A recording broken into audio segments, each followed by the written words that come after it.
प्यारे बच्चों, आपको प्यार भरा नमस्कार। पिछले वीडियो में हमने मच्छरों से होने वाली बीमारियों के बारे में बात की थी तथा मच्छरों के पनपने के स्थानों जैसे पानी से भरे गड्ढे, टायर में जमा पानी, नारियल में जमा पानी, गमलों में अतिरिक्त पानी तथा कूलर के पानी आदि के विषय में चर्चा की थी तथा मच्छरों को पनपने से कैसे रोका जाए समझा था। अब हम मच्छर के जीवन चक्र को समझते हैं। एक मादा मच्छर एक साथ बहुत से अंडे देती है। ये अंडे एक बंडल के रूप में जुड़ जाते हैं तथा पानी के नीचे सतह पर चले जाते हैं। धीरे धीरे ये अंडे सफेद से काले हो जाते हैं और कुछ दिनों के बाद इनमें से लार्वा बाहर आते हैं। लार्वा अर्थात डिंबक कुछ दिनों के बाद प्यूपा में बदल जाते हैं। प्यूपा विकसित होकर एक मच्छर बनता है। एक मादा मच्छर मरने से पहले लगभग 500 अंडे देती है और मच्छर बहुत सारे मच्छरों को जन्म देने के बाद आओ मच्छर के जीवन चक्र को थोड़ा और ठीक से समझते हैं। मच्छर सबसे पहले बहुत सारे अंडे देता है। यह अंडे वह पानी की सतह पर या फिर गीली मिट्टी में भी देता है। ये अंडे एक बंडल में जुड़े रहते हैं। फिर लगभग 24 से 48 घंटे में इन अंडों से लार्वा निकलता है। यही लार्वा विकसित होकर प्यूपा में बदलता है। प्यूपा एक परिपक्व मच्छर में परिवर्तित हो जाता है। प्यूपा में जब मच्छर पूरी तरह से विकसित हो जाता है तब वह प्यूपा से बाहर आता है और एक पूर्ण मच्छर के रूप में अपना जीवन व्यतीत करता है।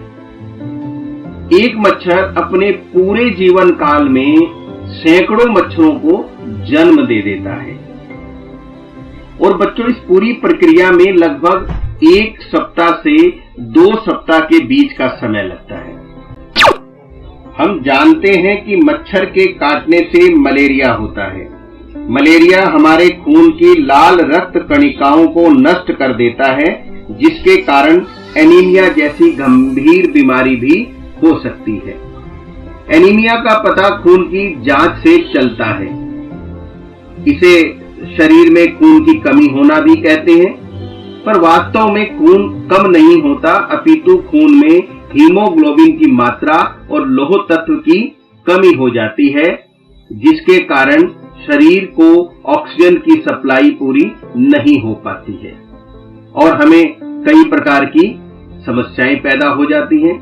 आओ जानते हैं एनीमिया के लक्षण कौन कौन से हैं। एनीमिया हो जाने पर जो शरीर में लक्षण नजर आते हैं उनमें है त्वचा का सफेद दिखना, जीभ, नाखूनों एवं पलकों के अंदर सफेदी अर्थात जो लालिमा हमेशा बनी रहती है वह गायब होने लगती है।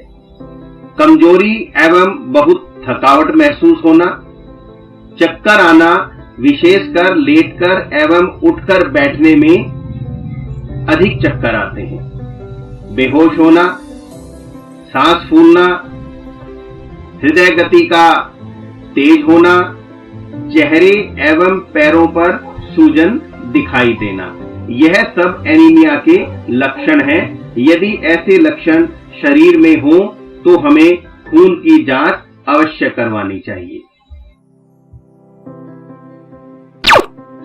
17 नवंबर 2007 की एक रिपोर्ट के अनुसार दिल्ली नगर निगम के बहुत से स्कूलों में हजारों बच्चे एनीमिया के शिकार रहे। इससे बच्चों के शारीरिक और दिमागी तंदुरुस्ती पर प्रभाव पड़ता है। इस कारण बच्चे ठीक से बढ़ नहीं पाते, पढ़ नहीं पाते, उन्हें कुछ भी समझने में परेशानी होती है। आजकल इन स्कूलों में बच्चों के हेल्थ कार्ड बनाए जा रहे हैं और उनकी समय समय पर जांच होती है। बच्चों को एनीमिया ठीक करने के लिए आयरन अर्थात लोहे की दवाई भी दी जा रही है। आओ बच्चों, हम एक बच्चे आरती की रिपोर्ट जांचते हैं कि उसका हीमोग्लोबिन कितना होना चाहिए था और कितना है।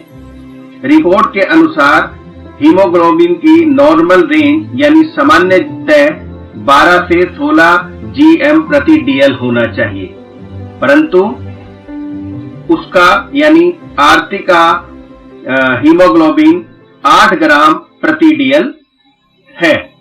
इसका मतलब आरती के खून में हीमोग्लोबिन की संख्या कम है, और हीमोग्लोबिन क्योंकि ऑक्सीजन सभी को, शरीर के सभी भागों को ऑक्सीजन पहुंचाता है, इसलिए उसके शरीर में ऑक्सीजन की सप्लाई भी कम है। आरती को कुछ समय तक दवाई दी गई, आयरन की गोलियां दी गई, लोहे की दवाई दी गई, और उसके खान पान में कुछ बदलाव किए गए, जैसे हरी सब्जियों का सेवन करवाया गया, फल फ्रूट खिलाए गए। उसकी रिपोर्ट दोबारा करवाई गई, तब उसका हीमोग्लोबिन 8 से बढ़कर 10.5 ग्राम प्रति DL हो गया। एनीमिया रोग को ठीक करने के लिए आवश्यक है कि हम लौह तत्व युक्त चीजों का सेवन करें।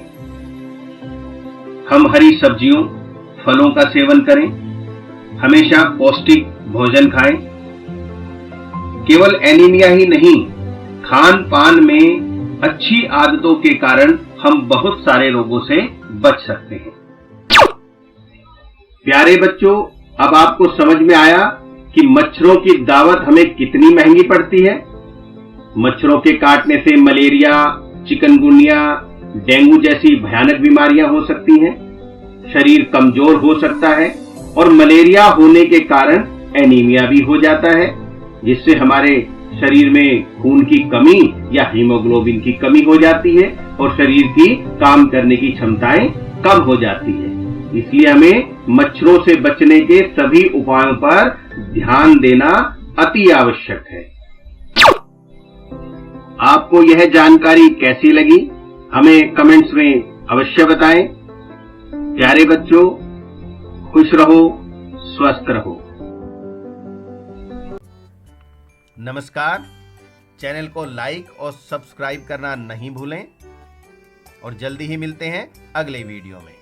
नमस्कार।